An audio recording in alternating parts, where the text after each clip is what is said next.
Hello, আসসালামু আলাইকুম viewers. তো আজকে আমি আপনাদের সাথে কিছু কথা শেয়ার করবো রাফসান না ছোটো ভাইকে নিয়ে।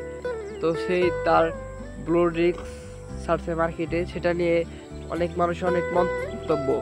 কেননা সে তার বাবা মাকে একটি বড় বড় অঙ্কের টাকার গাড়ি গিফট করছে, সেটা নিয়ে অনেক মানুষের চলতেছে। তো তাই সবাই তাকে নিয়ে সমালোচনা করতেছে এবং তার তার ড্রিঙ্কস নিয়ে সবাই তাকে নেগেটিভ কথা বলতেছে।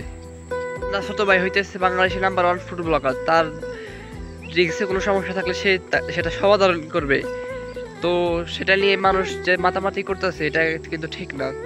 তাকে নিয়ে যত ধরনের নেগেটিভ কথা বলা হইতেছে, সে ভেঙে পড়তে পারে এই সময়। সে হইতেছে বাংলাদেশের সব থেকে ভালো একজন ইউটিউবার।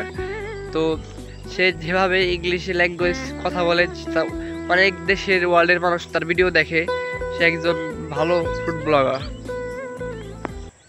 তো আজকে দেখলাম একজন কন্টেন্ট ক্রিয়েটর যে এক সময় তাহিদ আফ্রিদির পেছনে ঘুরে ঘুরে এই কন্টেন্ট জগতে এসেছে। সে দেখলাম আজকে প্রাইম ড্রিঙ্কস এবং ব্লু ড্রিঙ্কস দুটা কম্পেয়ার করতেছে। সেখানে সে প্রাইম ড্রিঙ্কস বাহিরের কান্ট্রির, তো সেটাকে সমর্থন করতেছে।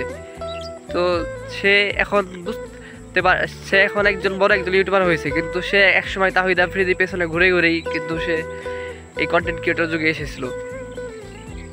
তো সে নেগেটিভ কম্পেয়ার করতেছে, নেগেটিভ কথা বলতেছে ব্লু নিয়ে।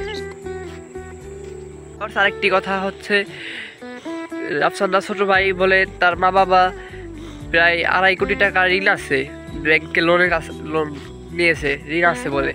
কিন্তু কথাটি সত্যি কিনা সেটা আমি জানি না, কিন্তু যাই থাকুক সেটা তারা পরিশোধ করে দিবে। এটা নিয়ে আপনাদের মাতামাতি করার কিছু নয়। আপনারা যেভাবে উঠতেছেন এটা নিয়ে। তো যদি ভিডিওটি ভালো লেগে থাকে তো please like and subscribe my channel. Thanks for watching. তো সাথে থাকবেন। আল্লাহ হাফেজ।